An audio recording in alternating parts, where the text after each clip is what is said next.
Hello guys, welcome back to another video. পুনৰবাৰ আপোনালোকৰ মাজত এক নতুন গভৰ্ণমেণ্ট জব ইনফৰমেশ্যন লৈ আহিছো। বহুতেই কমেন্ট কৰি আছিল যে যিসকলে বিএসসি বা এমএসসি পাস কৰি বহি আছে, বহুতেই কৈ আছিল যে দাদা এমএসসি বা বিএসসি গভৰ্ণমেণ্ট জব ইনফৰমেশ্যন লৈ হওক। ফাইনালি তেখেতসকলৰ কাৰণে গুড নিউজ, কাৰণ ইতিমধ্যে আহি গৈছে আসাম ইঞ্জিনিয়াৰিং সাৰ্ভিস ৰিক্ৰুটমেণ্ট বৰ্ডৰ ফালৰ পৰা নটিফিকেশ্যন যে লেকচাৰাৰ পোষ্ট নন টেকনিক্যাল যোনটো in the polytechnic under da higher education technical department, ঠিক আছে। তো পলিটেকনিকৰ যোনবোৰ নন টেকনিক্যাল টিচাৰ থাকে, যেনেকে ফিজিক্সৰ টিচাৰ হ'ব পাৰে, কেমেষ্ট্ৰি, মেথছৰ বা ইংলিছৰ হ'ব পাৰে, ওকে, বা হিউমেনিটিজ যোনটো সাবজেক্ট কমাৰ্চৰ, ওকে। তো সেইবোৰ সাবজেক্টৰ যোনবোৰ লেকচাৰাৰ আছে, লেকচাৰাৰ গভৰ্ণমেণ্ট জব হয়, আৰু সেই গভৰ্ণমেণ্ট জবৰ ইতিমধ্যে ৰিক্ৰুটমেণ্ট আহি গৈছে যে আসাম ইঞ্জিনিয়াৰিং সাৰ্ভিস ৰিক্ৰুটমেণ্টৰ বৰ্ডৰ ফালৰ পৰা। আপোনালোক এই ভিডিঅ'টোৰ মাধ্যমে আপোনালোকক সম্পূৰ্ণ তথ্য জনাম, ইলিজিবিলিটি ক্ৰাইটেৰিয়াৰ লগতে কি ডিপাৰ্টমেণ্টত ওলাইছে, চেলাৰী কিমান, চেলাৰী পেকেজ কিমান, তাৰ লগতে সিলেকশ্যন প্ৰচিডিউৰ, এপ্লিকেশ্যন প্ৰচিডিউৰখিনি আপোনালোকক জনাম। ভিডিঅ'টো সম্পূৰ্ণ চাব, ওকে। ইয়াৰ আগতে এটা সৰু ইনফৰমেশ্যন দিব বিচাৰিছোঁ। অক্টা চাইবাৰ কেফে হ'ল এক অনলাইন ছাৰ্ভিচ প্ৰভাইডাৰ। এখেতসকলৰ পৰা আপোনালোকে যিকোনো জবৰ অনলাইন ফৰ্ম ফিলআপসমূহ খুব কম মূল্যত কৰাই ল'ব পাৰিব। গতিকে এতিয়াই হোৱাটছআপ নম্বৰ দিয়া আছে, এইটো হোৱাটছআপ নম্বৰত আপোনালোকে কণ্টেক্ট কৰক আৰু নিজৰ অনলাইনৰ ফৰ্ম ফিলআপসমূহ এখেতসকলৰ পৰা কৰাই ল'ব খুব কম মূল্যত। গতিকে এতিয়াই কণ্টেক্ট কৰক অক্টা চাইবাৰ কেফে। উৰি আহিছোঁ ভিডিঅ'ৰ মূল টপিকলৈ। আপোনালোকক যোনটো কোৱা হৈছিলে যে নন টেকনিকেলৰ চাকৰিৰ ৰিকুৱাৰমেণ্ট ওলাইছে, যে প্ৰথমতে আপোনালোকক দেখুৱাম যে কি পোষ্টত কি লেকচাৰাৰ পোষ্ট ওলাইছে, লেকচাৰাৰ পোষ্ট, তাৰপিছত কোৱালিফিকেশ্যনটো জনাম এণ্ড চেলাৰী, ঠিক আছে। প্ৰথমতে ইয়াত 1 নম্বৰ দিয়া আছে ফিজিক্সত যিসকলে বিএসসি বা এমএসসি কৰিছে, বিএসসি এমএসসি কৰিছে তেখেতসকলৰ কাৰণে টোটেল 22টা পোষ্ট ওলাইছে। তাৰ ভিতৰত মহিলাৰ কাৰণে ৰিজাৰ্ভেশ্যন 8টা আৰু আনৰিজাৰ্ভৰ ক্ষেত্ৰত 9টা টোটেল, OBCৰ কাৰণে 7টা। তো আপোনালোকৰ নিজৰ caste community wise, caste category wise আপোনালোকে নিশ্চয়কৈ চেক কৰি ল'ব কেইটা কোনটো ডিপাৰ্টমেণ্টত ওলাইছে, কোনটো লেকচাৰাৰ পোষ্টত ওলাইছে, ওকে। তো এই ভিডিঅ'টো সম্পূৰ্ণ চাওক, তেতিয়াহে বুজিব পাৰোঁ। এই PDFটো টেকনিকেল গাঁৱলীয়াৰ যোনটো টেলিগ্ৰাম চেনেল আছে, টেলিগ্ৰাম চেনেলত পাই যাব। গতিকে টেকনিকেল গাঁৱলীয়াৰ ইউটিউব চেনেলৰ টেলিগ্ৰাম চেনেলটো ফ'ল' কৰি ৰাখিব। এই ভিডিঅ'টোৰ ডেছক্ৰিপশ্যনত লিংক পাই যাব, ওকে। এণ্ড দেন ইয়াত কেমিষ্ট্ৰিৰ কাৰণে ওলাইছে, কেমিষ্ট্ৰিৰ কাৰণে টোটেল ইয়াত উল্লেখ কৰা মতে 22। দেন ইয়াত উল্লেখ কৰা মতে মেথমেটিক্সৰ কাৰণে হায়েষ্ট পোষ্ট ওলাইছে 26, ওকে। ইংলিছৰ কাৰণে 2টা পোষ্ট ইয়াত 11টা পোষ্ট ওলাইছে, আৰু হিউমেনিটি যোনটো কমাৰ্চৰ কাৰণে, ঠিক আছে, যিসকলে BCom বা MCom কৰিছিলে তেখেতসকলৰ কাৰণে 15টা পোষ্ট ইয়াত আছে বুলি ইয়াত উল্লেখ কৰা হৈছে। টোটেল 96টা পোষ্ট আছে। এণ্ড দেন ইয়াত উল্লেখ কৰা মতে আপোনালোকক দেখুৱাম যে পে স্কেলটো অকণমান লেভেল হিচাপত, ঠিক আছে। যদি আপোনালোকে ধৰি লওক BSc বা বেচেলৰ ডিগ্ৰী কমপ্লিট কৰাৰ পিছত মাষ্টাৰ ডিগ্ৰী কৰিছে,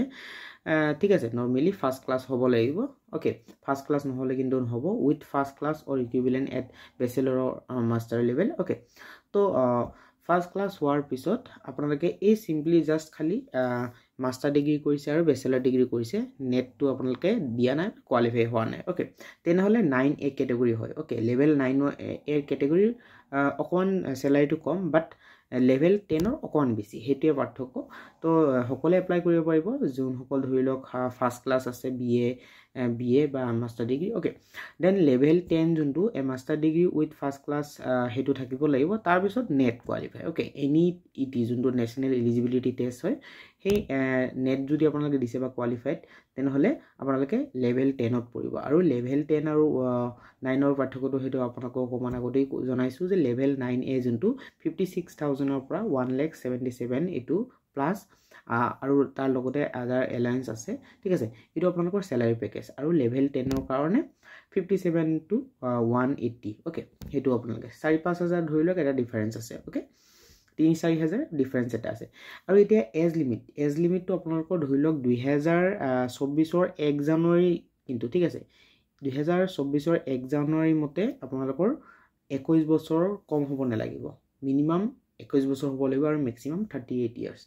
তাৰপিছত আপোনালোকৰ ৰিলেক্সেশ্যন আছে কাষ্ট কেটেগৰী ৱাইজ, SC STৰ কাৰণে 5 বছৰ ৰিলেক্সেশ্যন, আৰু OBC MOBCৰ কাৰণে 3 বছৰ, PWDৰ কাৰণে 10 বছৰ ৰিলেক্সেশ্যনটো দিয়া হৈছে, ওকে। এটা কথা হৈছে হাউ টু এপ্লাই আপোনালোকে এপ্লাই অনলাইন কৰিব লাগিব যোনটো নেকি www.aesrb.in এইটো ৱেবছাইটত আপোনালোকে ভিজিট কৰি ডাইৰেক্টলি এপ্লাই কৰিব লাগিব এপ্লাই সময়সীমা 20 জানুৱাৰী 2025 সময়সীমাটো দিয়া হৈছে ইয়াৰ ভিতৰত আপোনালোকে এপ্লাইটো কৰিব লাগিব আৰু এপ্লিকেশ্যন ফিজ এটাৰ প্ৰয়োজন হ'ব 250 কৈ এপ্লিকেশ্যন ফৰ জেনেৰেল আৰু 150 কৈ ফৰ OBC ওকে বাকি ষ্টুডেন্ট সকলৰ কাৰণে ফ্ৰী হয় ওকে পেমেন্ট দিব নালাগে OBC আৰু জেনেৰেল ক্যান্ডিডেট সকলৰ কাৰণে ফিজ ইয়াত ধাৰ্য কৰা হৈছে ওকে কেনেকৈ এপ্লাই কৰিব লাগিব হেতু আপোনালোকক অকমান পিছত জনাম বাৰু আপোনালোকে ভিডিওটো সম্পূৰ্ণ চাব ঠিক আছে প্ৰথমতে আগতে ক্ৰাইটেৰিয়া হম দেখুৱাইছো প্ৰসেস ইকুইপমেন্ট এক্সাম হ'ব এক্সামৰ ভিতৰত আপোনালোকৰ 75 OMR MCQ base written exam হ'ব ঠিক আছে তো 75 ৰ ভিতৰত আপোনালোকৰ নেগেটিভ মাৰ্কিং থাকিব 0.25 এটা ৰং এনসাৰত নেগেটিভ মাৰ্কিং পাব ওকে দেন যেতিয়া আপোনালোকে শৰ্ট লিস্টেড হ'ব চাকৰিটোৰ কাৰণে ঠিক আছে শৰ্ট লিস্টেড হোৱাৰ পিছত আপোনালোকে টিচিং প্ৰফিচিয়েন্সি টেষ্ট তেতিয়া হ'ব ডকুমেন্ট ভেৰিফিকেশন কৰাৰ সময়তো হ'ব পাৰে বা আগতীয়াকৈ তেখেতসকলে নটিফিকেশন জাৰি কৰিব হেতু মতে আপোনালোকে এক্সামটো বা এইটো টিচিং প্ৰফিচিয়েন্সি টেষ্টটো দিব লাগিব ওকে টোটাল এইটো 75 মাৰ্কস আৰু 25 টো আপোনালোকৰ এক্সাম হ'ব ওকে মাৰ্কস পাব তো বাকি আপোনালোকৰ কেনেকৈ এপ্লাই কৰিব লাগিব হেতু আপোনালোকৰ অকাউণ্ট পিছত দেখুৱাই আছো ডাইৰেক্টলি www.aesrb.in যোনটো ৱেবছাইট তাত গৈ ওকে তাৰ আগতে আপোনালোকক ডাইৰেক্টলি কি পাস হ'ব লাগিব কি কোৱালিফিকেশন হেতু আগতে দেখুৱাইছো ওকে যেহেতু আপোনালোকক প্ৰথমতে কৈছে ফিজিক্সৰ কাৰণে ফিজিক্সত BSc MSc থাকিব লাগিব কেমিষ্ট্ৰিত হলে কেমিষ্ট্ৰি BSc MSc হ'ব লাগিব মেথছত যদি এপ্লাই কৰিব বিচাৰিছে মেথমেটিক্স লেকচাৰ তেনেহলে BSc মেথছ আৰু MSc মেথছ হ'ব লাগিব ইংলিছতো তেনেকুৱা আৰু হিউমেনিটিজ যোনটো হেতু ডিপাৰ্টমেন্টৰ কাৰণে BCom হ'ব লাগিব বা MCom ওকে তো হেতু ভালদৰে দেখুৱাইছো নটিফিকেশনত কেনেকৈ দিয়া হৈছে হেতু আপোনালোকক দেখুৱাইছো তো নটিফিকেশন মতে ইয়াত উল্লেখ কৰা হৈছে যে order by the governor notification ইয়াত উল্লেখ কৰা মতে দেখিব পাৰিছে যে ইংলিছৰ কাৰণে যোনটো ইংলিছৰ কাৰণে BA okay BA English and MA English এটো হ'ব লাগিব আৰু কমাৰ্চৰ কাৰণে যোনটো হিউমেনিটিজ আছিল BCom আৰু MCom যোনটো আপোনালোকক কৈছিলো ফিজিক্সৰ কাৰণে BSc physics and MSc physics okay chemistry BSc chemistry and MSc chemistry মেথমেটিক্সৰ কাৰণে BSc mathematics and MSc mathematics okay তো এইটো হল সিম্পলি আসলতে আপোনালোকক ইয়াৰ আগতেও জনোৱা হৈছিল মই জনাইছো যে যোনটো ডিপাৰ্টমেন্ট হেতু ডিপাৰ্টমেন্ট ওয়াইজ আপোনালোকৰ কোৱালিফিকেশনটো থাকিব লাগিব তো এতিয়া আপোনালোকক জনাব বিচাৰিছো যে কেনেকৈ এই SRB যোনটো ৱেবছাইট তাত গৈ আপোনালোকে চাকৰিটোৰ কাৰণে আবেদন কৰিব ওকে মেইনলি এই SRB যোনটো ৱেবছাইট তাত আপোনালোকে প্ৰথমতে ভিজিট কৰিব ইয়াত দেখিব পাইছে aesrb.in এই ৱেবছাইটত ভিজিট কৰাৰ পিছত হোম পেজত এনেকুৱা ধৰণৰ ইন্টাৰফেস পাব তাৰপিছত স্ক্ৰল ডাউন কৰিলে আপোনালোকে ইয়াত দেখিব পাৰিব যে click here to view the links for online application ইয়াত ডাইৰেক্টলি ক্লিক কৰিব ক্লিক কৰাৰ পিছত আপোনালোকে দেখিব পাৰিব যে কেটামান লিংক আহিছে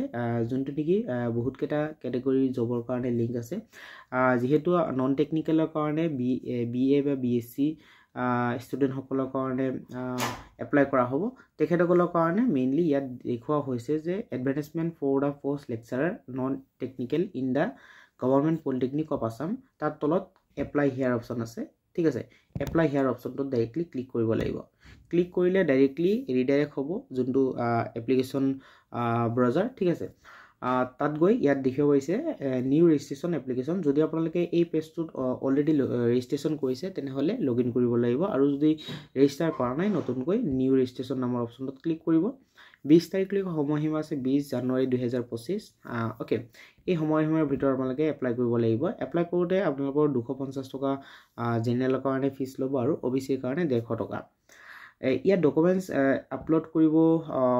বেসিক্যালি বিশেষ ডকুমেন্টস আপলোড কৰিব নালাগে অনলি নিজৰ ফটো এণ্ড সিগনেচাৰটো আপলোড কৰিব লাগিব বাট সিগনেচাৰ আৰু ফটোৰ কিছুমান ক্ৰাইটেৰিয়া দিয়া হৈছে এটো মতে আপোনালোকে আপলোড কৰিব লাগিব ৱেবছাইটত বাকি নিজৰ এডুকেশনাল ডিটেইলছ এণ্ড আপোনালোকৰ মেইনলি নাম বা এড্ৰেছ ওকে এইবোৰ আপোনালোকে তাত এন্টাৰ কৰিব লাগিব এন্টাৰ কৰি আপোনালোকে সাবমিট কৰিব নেক্সট নম্বৰ অপচনত ক্লিক কৰিলে গুটেকিনি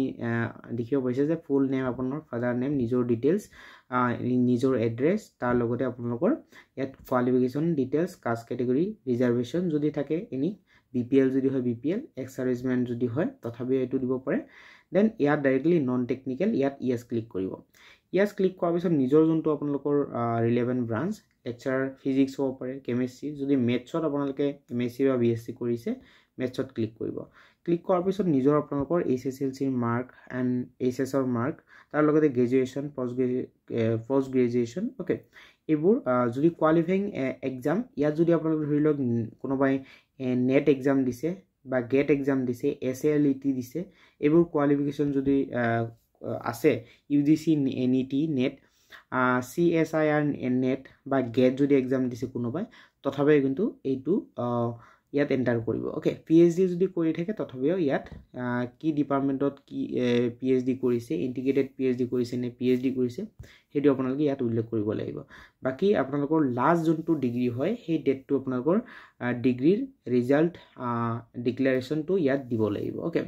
বাকী আপলোড চিগনেচাৰৰ ফটো ইয়াত আপলোড কৰিব অ'কে আপলোড কৰাৰ পিছত ইয়াত নিজৰ পাছৱৰ্ড এটা ক্ৰিয়েট কৰি ল'ব ক্ৰিয়েট কৰাৰ পিছত ডিক্লেৰেশ্যন ক্লিক কৰি ইম্পৰ্টেণ্ট নটিছত ক্লিক কৰি ফাইনেল ছাবমিশ্যন অপশ্যনত ক্লিক কৰিব